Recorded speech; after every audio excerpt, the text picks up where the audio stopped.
just, stand. Well, good afternoon, everybody.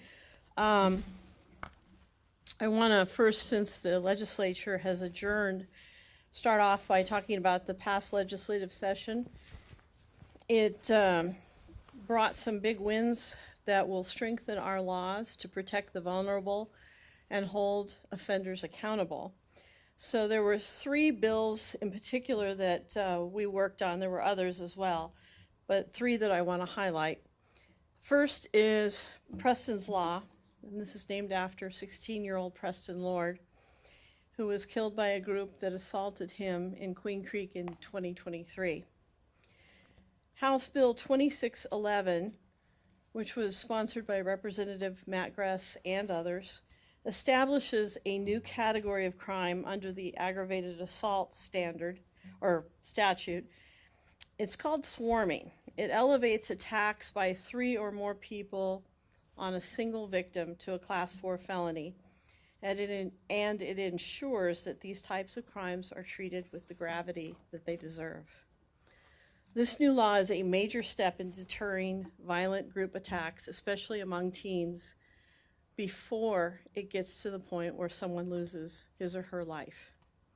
It's also a deeply meaningful way to honor Preston and to create a legacy in his name that changes our state for the better. The second is Senate Bill 1437. Now, I should say all of these bills are effective September 26th of this year. 1437 will help protect our kids from abuse by strengthening our mandatory reporting law. The updated law now explicitly requires school board members and substitute teachers to report suspected abuse or neglect directly to law enforcement agencies and the Department of Child Safety. Telling a principal, superintendent, or school resource officer or school safety officer does not meet the requirements of the mandatory reporting law. The reason for this is it will help ensure that victims are interviewed by somebody who has been trained to do the investigation, not a school administrator, not a teacher, not an SRO or SSO or school safety officer. We have been seeing too many cases where that didn't happen. When school officials bypass law enforcement, it can be the difference between finding justice for the victim and not being able to hold the offender accountable. And that offender can then go on to abuse others. Now, the third bill, when I say my office is fighting for justice for all victims of crime, highlights I mean all victims, and that includes victims with 4 legs. A new animal cruelty law fills a dangerous legislative void. Senate Bill 1658, which was sponsored by Senator Bullock, will help prevent the needless suffering of pets by criminalizing failure to provide medical care and clarifying the standard for adequate shelter. That means shelter must now be covered, structurally sound, and large enough to allow a pet to stand, turn around, lie down, and maintain normal body temperature. And this is for domestic animals. This is a step in the right direction, but more is needed. The final version of the bill was modified so that it did not include other measures that we need that would clarify that water must be suitable for drinking and food must be appropriate for the species. If that sounds like common sense to you, it's because it is. Providing adequate care for our pets should not be controversial, and I'm hoping that the legislature addresses these things next year. Fixing these gaps in state law will help give law enforcement and my prosecutors the tools that they need to hold animal abusers accountable and protect pets from dangerous situations. Because right now we're seeing far too many cases of pets being harmed. So let me explain. We have a chart up here on both sides. 2023, we filed charges in 37 animal cruelty cases. Last year, we charged 36 cases. 6 months into this year, and we already have filed charges in 25 cases. So that's the darker blue bar on the left side. The lighter blue bar actually shows the number of counts that we have charged. So keep in mind, just because we file one case doesn't mean it's just one count. Also keep in mind that under Arizona law, animal cruelty is not always a felony. So there are other incidents that are charged as misdemeanors that don't come to this office, they go to city prosecutors. To answer a question that I anticipate from you, I can't say if it's happening more, if it's just being reported or discovered more, but I can tell you this. My office and law enforcement in this county continue to make animal welfare a priority. At MCAO, we've built a team dedicated to handling these cases. And so I'm announcing today that we are adding 2 new prosecutors to specialize in this area. They will join the detective, paralegal, and prosecutor already assigned to the team. These are, for the most part, as you can imagine, highly emotional cases, and they can be very difficult to prosecute. And we get a lot of questions about them. People often ask me, or they call our office, what am I supposed to do if I think an animal has been abused? Here's what you can do. Document what you see if you see an animal being abused and call the police. If you are a witness, call the police, stay on the scene, and talk to the police. We need law enforcement involved as early as possible to preserve evidence in a way that is usable in court. If the animal has already passed, don't touch it, don't move it, because you could destroy valuable evidence. Instead, call the police and stay around. Tell them what you observed, and understand you could be giving us the information we need to effectively prosecute the perpetrator. Now I want to move on to our Cyber Predators and Real Risks campaign. My office's goal is to educate parents on the online dangers kids face when they are on social media without safeguards. Here's a question. Would you hand your untrained 16-year-old the keys to your car and say, go have fun? Most parents are going to say no. Hopefully all parents are going to say no. But every day, parents hand their kids phones, tablets, and laptops and gaming devices and expect them to know how to navigate the online world safely. And that's just as dangerous. Just like we teach them how to drive safely, we have to teach them how to use technology safely. So when you hand over a phone or a tablet, it needs to come with a conversation and a set of expectations. It doesn't mean you don't trust them. It just means you're involved and you care. Now, if you turn your attention to one of the screens, I will show you a quick video about how you can do just that. Don't give them a phone for their birthday or for Christmas, because then it's a gift, right? And then it is theirs. And it's really confusing for your child, even if your child is 16 or 17, to be like, this was my birthday gift, and now you're saying it's yours.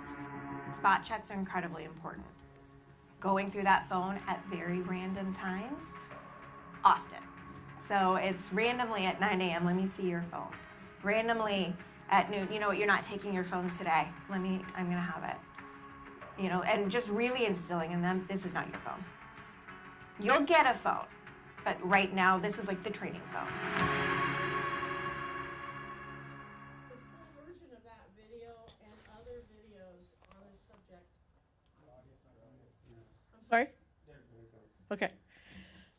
The full version of that video and other videos are on the Maricopa County Attorney's Office website, along with other information about protecting your kids against cyber predators. So by watching these videos, you'll learn some simple ways you can stay on top of what your child is doing online. And with that, I'm ready to take your questions. Hi. Hello. Hi, I'm Nicole St. Cruz. Oh. Whatever. You can turn it down. I have to do that every time myself. I don't know how to, I guess I can. Okay. Whatever. I'm with ProPublica, and we just published an investigation along with ABC15 about the death penalty and how 13% of cases, only 13% of cases resulted in a death sentence. We also had one of your predecessors calling for more transparency into that process, and I'm just wondering if you had any comment on that. Well, first of all, there has never been a county attorney that's more transparent about the death penalty.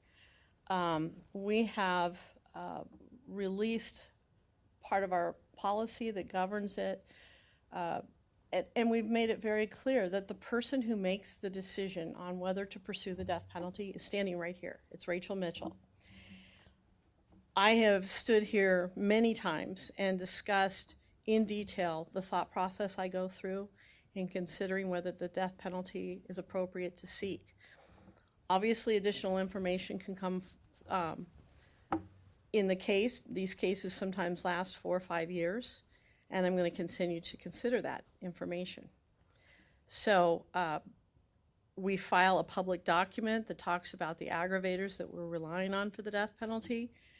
The death penalty is ultimately, as you know, decided by a jury. It's decided in open court. So I think it is an extremely transparent process. What about the 13% number? Do you think that should be higher, or are you satisfied with the rate at which the office obtains death sentences? You know, I don't look at numbers, I look at cases. And if information comes after the death penalty has been sought that justifies doing something different, we're going to do that. I am never going to be the kind of county attorney that says, once I allege the death penalty, that's it. I'm not going back. That's not ethical, and that is not how I practice law. To follow up on that, the 13% number, I mean, when your office, the county attorney, whoever it may be, because there have been many over the years, make these determinations, that decision can last for decades. It costs this county millions of dollars. So when you talk about looking at cases, not numbers, the number is 13% of them only result in death, but yet hundreds of millions of dollars have been spent on cases that don't end in death. Does that concern you in any way? You know, one of the things that I take into account are resources when I'm authorizing a notice of intent to seek the death penalty to be filed, but it is not the only consideration. I'm looking at the nature of the offense, the strength of the evidence, and then, as I said, anything that continues to come in. These cases, as you know, can last for many, many years. You can get some additional information, and I'm always going to keep an open mind. It's appropriate. So then my last follow-up question on this would be, we asked your office for kind of an accounting, and we're hoping to still get it because we filed a public records request for how much the defense knows, but not your office, how much this has cost death penalty cases over the years. Is that something you'd like to know, or is that not something you're concerned about? Well, the difference in that is the defense attorneys who do this work bill by the hour. My attorneys do not bill by the hour. And so it's going to take longer to get that information to you. But as you know, you asked a lot of questions, Dave, and we answered them sometimes in pretty much detail. So we're working on it. Appreciate that. We also heard that you had some concerns about a reporting, that it wasn't accurate, but then when we followed up, we got nothing to add. So is there any concern about what we've reported? What I would say is when you ask that much information and we put that much effort and time into giving you the details, I would have expected to see more of that information in your reporting. I'm not sure what you gave us that you think we didn't include. You didn't get into the numbers at all. You didn't, sit down for an interview, so I'm not sure what you mean by that. Well, I've got some of the give and take between you and my comms department. And I don't know We which reached one's out to you for months. I don't know which one is your camera, but if you want to look at all of the red and the blue No red on on this, that this page. is us responding to No all red on of your that page. questions, Yeah. page after page after page. So I think we have been very much responsive to you. I would think that's actually not true. I think the only general answer you gave was that you stand by your prosecutor's work over the years, and that's really about it. Didn't respond to any of our specific findings at all, and that record shows that. Well, there's more blue than that, so I disagree. Okay, thank you. Hi. County Attorney, how are you? Good, how are you? Good. I had a couple questions about 2 drowning cases. Hopefully I can get a third in about another case. There had been a recent submittal from Chandler Police for a Class 4 felony charge against a gentleman named Brady Kaiser, and his wife is a very well-known member of the social media community. I'm wondering if there's an update you can share with us and the community about where your office is at in making a determination on that case. Sure, that case was submitted to us for one count of child abuse under a criminal negligence theory of the case. It came in this week officially, and so we're in the process of reviewing it. It's going to take some time. Sure. If I can ask this, with a class 4 felony child abuse charge, as Chandler police have submitted it, what evidence needs to be there to prove that case beyond a reasonable doubt at a potential trial, could you say, especially with the drowning? Yeah, I don't want to speak to this case in particular because I haven't had a chance to review it myself, but let me give you an overview. Because I think there is a lot of misunderstanding about this area. First of all, people need to understand that not every tragedy is a crime. I mean, it's heartbreaking. My heart goes out to the situation. But there's a difference between civil negligence, where you can sue somebody, and criminal negligence, where you can prosecute someone. So let me kind of differentiate between those two. Civil negligence means that someone's carelessness results in harm to another person. So if you're the attorney on that, you have to show that the person had a legal duty to that person, that they breached that duty, and because they breached that duty, that person was harmed.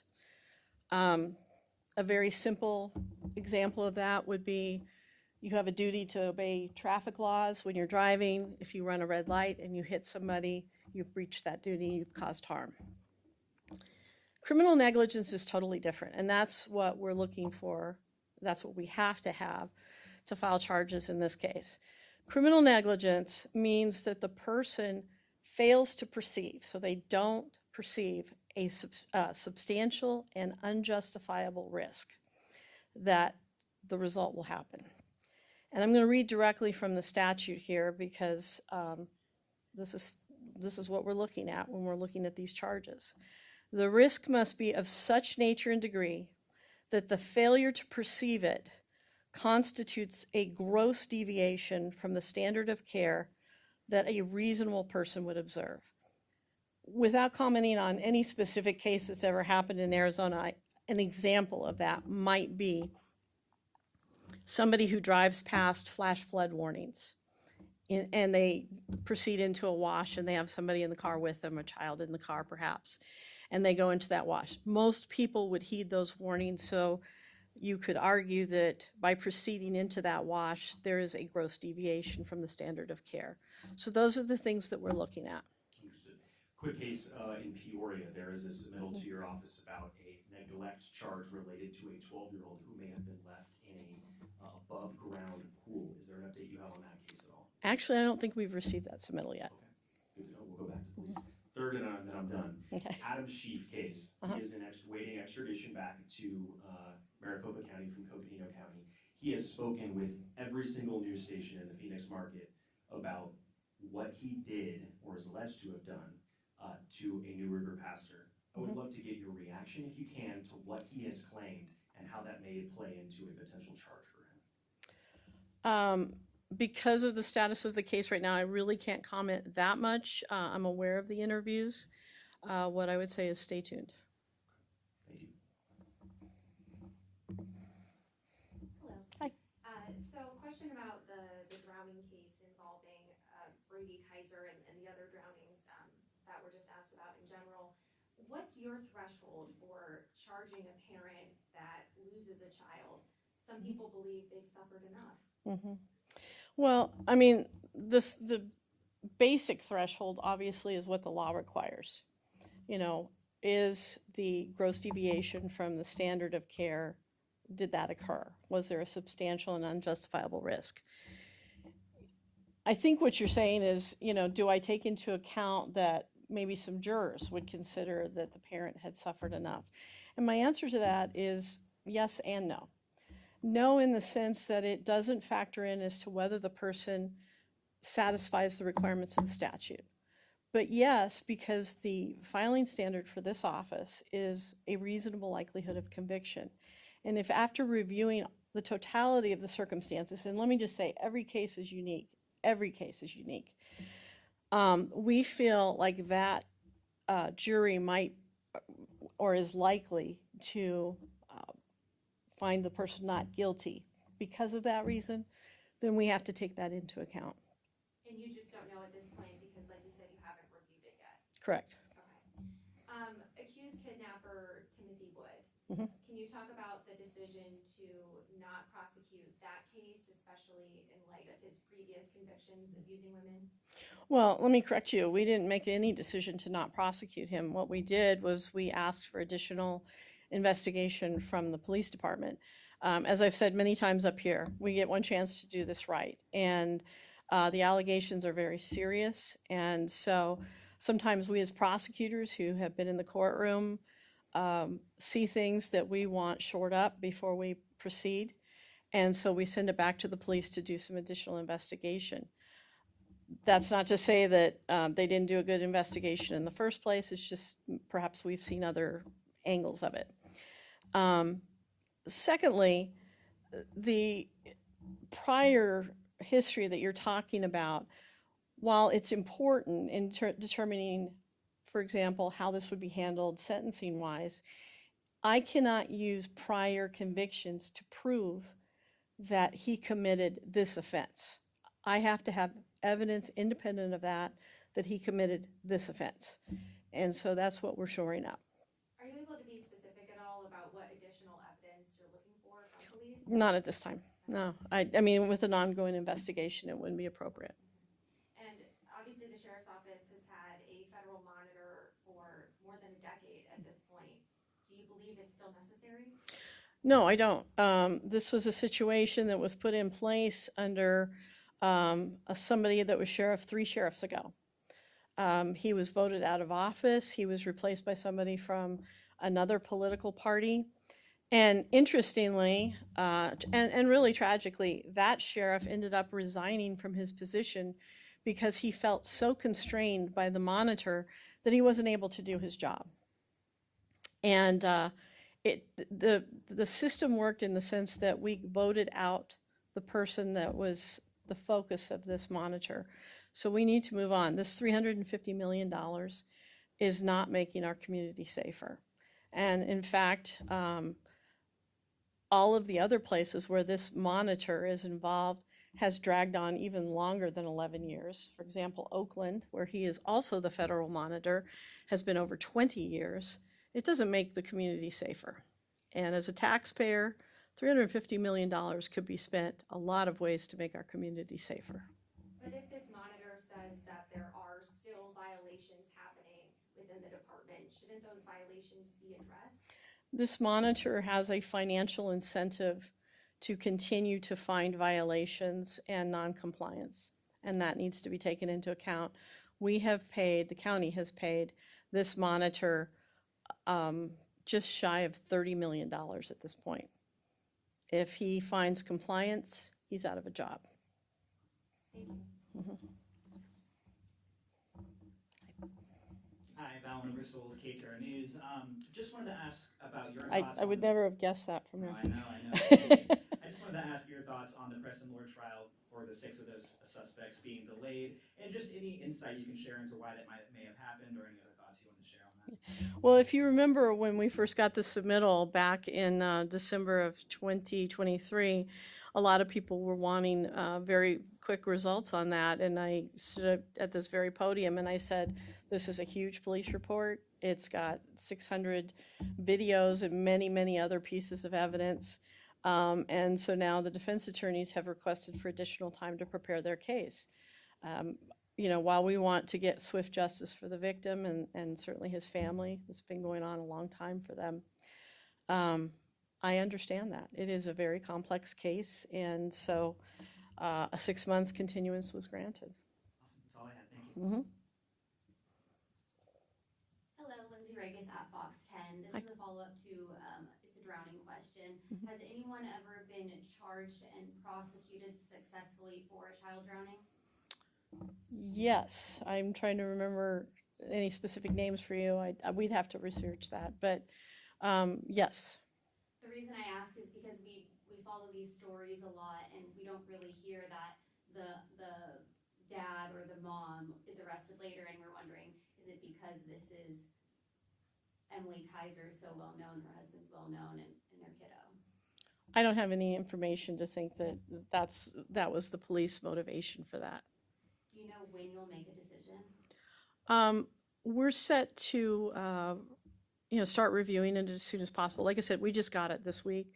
But I can't say, because I can't say that we won't ask for additional investigation. I just don't know at this point. Thank you, that's all I have. Hi. I also had the same question, but can you Same answer. Yeah. Save some time. I also had a question about the monitoring of the meeting last night. I was curious if you plan to file a motion or any sort of legal action on your end to work to end the court order that does that. I know that the monitor has gotten a lot of criticism, but from your end, is there anything that you view that you can do to end this process? Actually, in my capacity as county attorney, I've appointed an attorney or attorneys to represent the sheriff's office. And I've also appointed an attorney to represent the Board of Supervisors, because they're obviously the ones that have to pay the bill. So I will leave it up to those attorneys to decide legal strategy on that. Okay, so that's under your office, but independent of you specifically? Yeah, independent of me. Okay. Yes. Thank you. Ms. Coney, I actually have one follow-up question on behalf of a colleague, Ashley Holden. She wanted to know, in the Mercedes Vega case, there were charges recommended against Kudjo Young. Where does the review stand for those charges? I think it is under review. Yes, it's under review. Okay. All right. Thank you, everyone. Anybody else? All right. Thank you.